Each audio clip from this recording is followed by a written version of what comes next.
Thunder and Anansi. There had been a long and severe famine in the land where Anansi lived. He had been quite unable to obtain food for his poor wife and family. One day, gazing desperately out to sea, he saw, rising from the midst of the water, a tiny island with a tall palm tree upon it. He determined to reach this tree, if any means proved possible, and climb it, in the hope of finding a few nuts to reward him.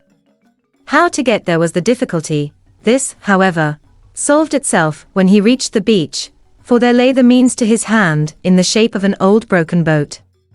It certainly did not look very strong, but Anansi decided to try it. His first 6 attempts were unsuccessful. A great wave dashed him back on the beach each time he tried to put off. He was persevering, however, and at the 7th trial was successful in getting away. He steered the battered old boat as best he could, and at length reached the palm tree of his desire. Having a 40 tied the boat to the trunk of the tree, which grew almost straight out of the water, he climbed toward the nuts. Plucking all he could reach, he dropped them, one by one, down to the boat. To his dismay, every one missed the boat and fell, instead, into the water until only the last one remained. This he aimed even more carefully than the others, but it also fell into the water and disappeared from his hungry eyes. He had not tasted even one and now all were gone. He could not bear the thought of going home empty-handed. So, in his despair, he threw himself into the water, too. To his complete astonishment, instead of being drowned, he found himself standing on the sea bottom in front of a pretty little cottage. From the latter came an old man, who asked Anansi what he wanted so badly that he had come to Thunder's cottage to seek it. Anansi told his tale of woe, and Thunder showed himself most sympathetic. He went into the cottage and fetched a fine cooking pot, which he presented to Anansi, telling him that he need never be hungry again. The pot would always supply enough food for himself and his family. Anansi was most grateful, and left Thunder with many thanks. Being anxious to test the pot at once, Anansi only waited till he was again seated in the old boat to say, "Pot, pot, what you used to do for your master do now for me." Immediately good food of all sorts appeared. Anansi ate a hearty meal, which he very much enjoyed. On reaching land again, his first thought was to run home, and give all his family a good meal from his wonderful pot. A selfish, greedy fear prevented him. What if I should use up all the magic of the pot on them, and have nothing more left for myself? Better keep the pot a secret. Then I can enjoy a meal when I want one.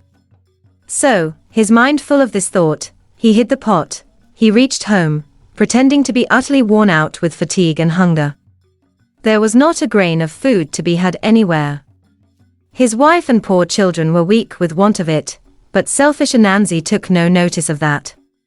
He congratulated himself at the thought of his magic pot, now safely hidden in his room. There he retired from time to time, when he felt hungry, and enjoyed a good meal. His family got thinner and thinner, but he grew plumper and plumper. They began to suspect some secret, and determined to find it out. His eldest son, Kwekutsin, had the power of changing himself into any shape he chose, so he took the form of a tiny fly, and accompanied his father everywhere.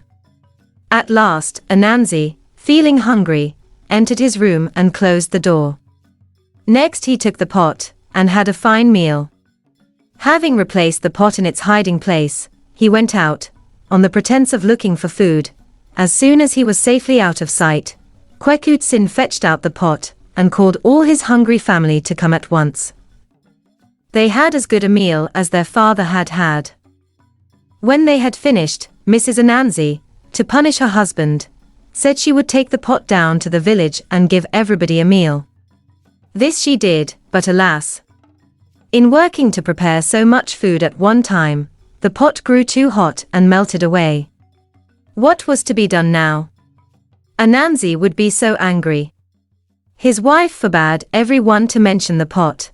Anansi returned, ready for his supper, and as usual, went into his room, carefully shutting the door. He went to the hiding place. It was empty. He looked around in consternation. No pot was to be seen anywhere. Someone must have discovered it. His family must be the culprits. He would find a means to punish them, saying nothing to anyone about the matter. He waited till morning. As soon as it was light, he started off towards the shore, where the old boat lay. Getting into the boat, it started of its own accord and glided swiftly over the water, straight for the palm tree. Arrived there, Anansi attached the boat as before and climbed the tree. This time, unlike the last, the nuts almost fell into his hands. When he aimed them at the boat, they fell easily into it, not one, as before, dropping into the water. He deliberately took them and threw them overboard, immediately jumping after them.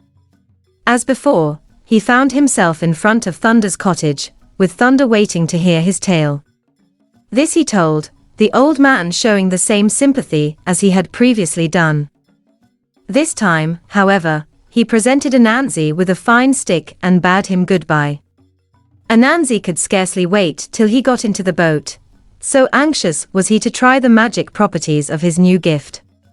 "Stick, stick," he said, "what you used to do for your master do for me also."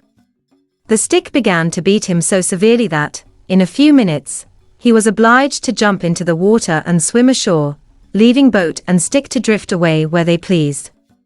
Then he returned sorrowfully homeward, bemoaning his many bruises and wishing he had acted more wisely from the beginning.